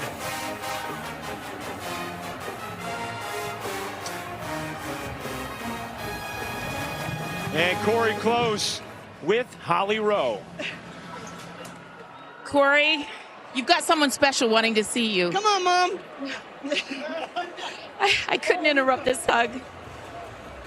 It's been a long time for you. You've been at UCLA for 15 years. How do you wrap around what you're feeling right now in this moment? It's immeasurably more than I could ask or imagine. It's beyond my wildest dreams. But it's meaningful because of the people I've gotten to share it with. It's all about the heart. And it would be shallow without an amazing village and incredible people that have poured into me my whole life. These players showed up today and absolutely put on a clinic. What were you watching out there when you saw them dominating this fashion? Connectivity, attention to detail. You know, I looked them in the eyes before the locker room and before the game, and I said, I'm so proud to be able to say this, because all year we've been saying the talent is our floor, but our character will determine our ceiling. And I'm just so confident in their character, and that's what determined how they played today. Corey, you have done this your way, your unique style of coaching. How does that make you feel that you did not waver from who you are and how you want to do it? It was a calling. It was the calling that God told me to do it this way. And we always said we were going to do it in an uncommon, transformational way. And Coach Wooden always said, you got to do it the way you're wired to do it, not the way anyone else did. And I've just tried imperfectly to stay true to that. Thank you so much, Coach. I appreciate you, Holly. Thank you. Now, one of the things Corey Close told us yesterday was coming to this event as an aspiring young coach, hoping to one day be coaching her team on this floor. And she said what's made it so special and so exciting is feeling the community of this women's basketball world, something she always dreamed of being a primary piece of, that she is now firmly in the center of. You see the emotion for all the UCLA seniors, and every single one of them who touched the floor in this game made a massive impact, none bigger than Gabriela Jaquez, who is with Holly. Gabriela, we showed the goals that you wrote as a little kid. On there was to get a scholarship to play basketball. How about winning a championship? That was definitely a goal. Definitely wrote that one down too. I knew we were going to do it. Coming to UCLA, we all set out for a goal, and I imagined this moment. I imagined it so many times, and I'm just so, so proud. What did you imagine? Crying a lot, the confetti, all the fans being here to support us, my family being here, it just means everything. Celebrating with this group, like, oh my God, I'm so happy. I saw you turn towards the end of the game and look up to the stands and see your mom. She's up there crying, your brother, your father. What moment did you share with them? Very special moment. I love my family so much. They've supported me every step of the way. My mom was bawling before the game started at the send-off. And I was like, Mom, me too, but not yet. Like, I can't cry yet. It's just been so emotional. This being my last time I wear this uniform is making me really emotional too. But to finish like this means everything. Gabriela, what does it mean to you that you're going out as the winningest player to wear this uniform? I'm just so happy. I'm just so proud of this group. I mean, this is what we wanted to do. This was the plan, and we accomplished it. Like, the mind is so powerful. We've been prepping for this since September 25th. That was when our first practice was, and for a long time, we set out for this, and I'm just so, so proud. Wow. What a great way to end it. Thank you. Thank you. What a beautiful interview there with Gabriela Jaquez, full of emotion as UCLA has finished the mission this senior class set out to accomplish, a historically dominant national championship game as they knock off South Carolina 79-51, the final. We'll be back with the trophy presentation after UCLA's first title in the NCAA era.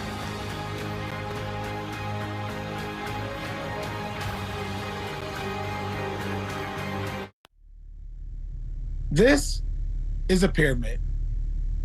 It's a complex symbol of achievement and excellence. Let me explain. You're at the bottom. They're just dominating.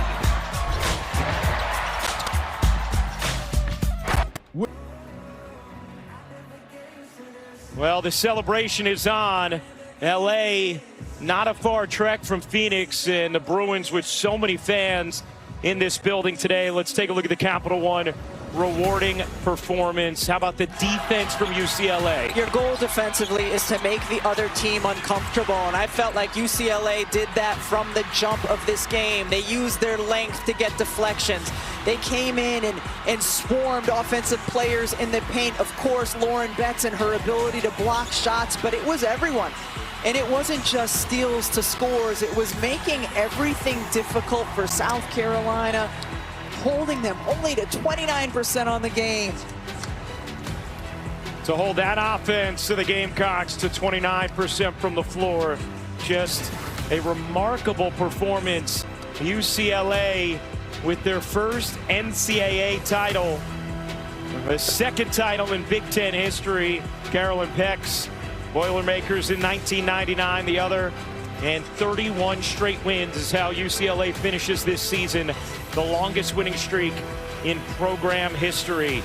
They went up against a red-hot Texas team, held them to a stunning 44 points, then go up against the South Carolina team that had just painted a masterpiece against UConn, and they hold the Gamecocks to just 51.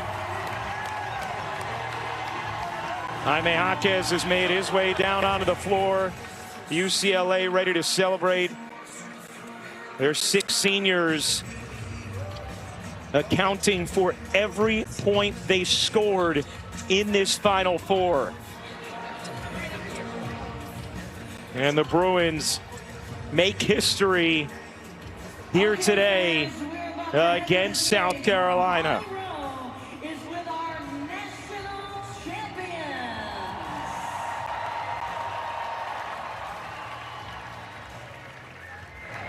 Every point scored in this Final Four from seniors for UCLA, first team to ever accomplish that. Time for the trophy presentation. Here is Holly Rowe. They're both ways. They're both ways. Well, thank you so much for joining us for our trophy presentation. What an incredible tournament run this has been for all of the women and all of the teams, and we are so grateful for your support, the fans, and all of these fantastic athletes. I am now joined by Lynn Holzman, the Vice President of Women's Basketball for the NCAA, and our Division I Committee Chair, Amanda Braun, who will now present our trophy.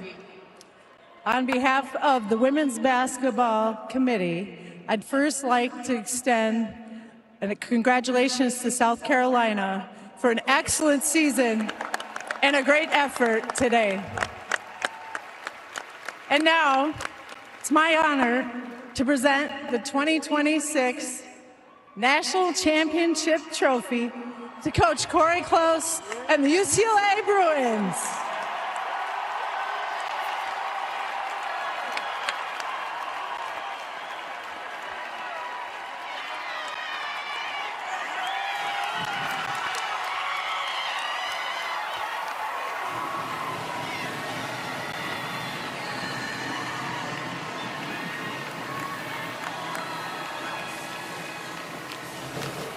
Coach Close, this is a team that has been fueled and driven by seniors who decided to stay and pour into getting better. How do you describe what these women have meant to this program, bringing you the first NCAA championship? It's truly indescribable. The loyalty, the steadfast spirit, their character that they've chosen day in and day out. Like, I just am so humbled that they've chosen to commit to our mission. It's a thank you to our alumni, our fans, the families of our players, our great university. This is meaningful because of the village we get to share it with. You speak of your village, and today was on prime display. It took a little bit of everybody. Angela Dugalich was just incredible. Gabriela Jaquez, Gianna Neepkins, a newcomer to your program, and Lauren Betts holding it down. Like every single person, Kiki Rice. How do you describe how everyone lifted each other up today? Well, we've said all year that our selflessness and our work ethic would be the things that fuel us. And, it's one thing to say those things in the summer. It's a whole nother thing to follow through with those things sacrificially, even when it's hard. And all of those things, those commitments, not our feelings, led us to our destiny. I saved the best for last because Lauren Betts has taken a beautiful step, not only as a person, but as a basketball player. When you see her out there being resilient, a bloody jersey, all the problems she had to fight through tonight, how does that make you feel? I just love her. I pulled her aside this morning and I said, no matter what happens today, I will always be more proud of who she's become and who she's impacted than any nets will ever cut down. And I mean that from the bottom of my heart. Thank you, Coach Close. And now to present our most outstanding player of the 2026 NCAA Women's Basketball Tournament. Do we have a trophy for that? I guess we'll just use the big one. The most outstanding player is Lauren Betts from UCLA.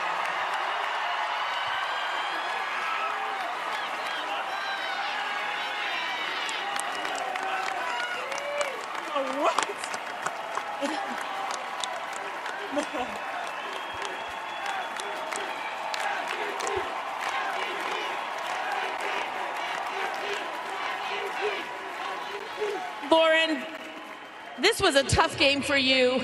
You are battling in the post. Every moment on a court is hard.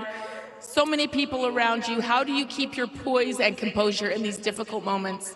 You know what? It's nothing new. I get beat up pretty much every single game, so I think it's just having mental toughness, believing in my teammates, knowing that they're going to get me catches, just continue to work hard. I do it for my teammates. I don't do it for me. It's not to get points, it's to create. You have a special teammate standing right behind you, your sister. I can't imagine how cool this is you chose to stay another year to be here on this stage with your sister. What is it like to actually have that come true? She's gonna make fun of me because I'm crying. I really can't even put it into words, man. Having your own family on the team is something that a lot of people don't get to experience, and I'm so grateful for her. She's made the season my favorite season I've ever experienced, and she's my best friend. I'm just so happy for our family and for her. She's amazing. Okay, you can tease her because I think she's crying too. Lauren, Coach said she's more proud of you, who you've become as a person. You have impacted so many lives with your decision to be public about your own personal struggles. What have you done to grow the most as a young woman? Ooh, sorry. Man.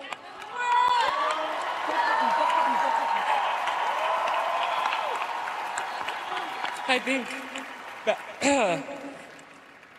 basketball has given me the platform to change people's lives, and when I had that conversation with my mom, I told her that I was put on this earth not just to score points, but to help people. And I've gone through my journey because other people have experienced the same thing, and I'm always going to speak my truth because I know it's going to help people. So. Thank you, Lauren. Now a national champ.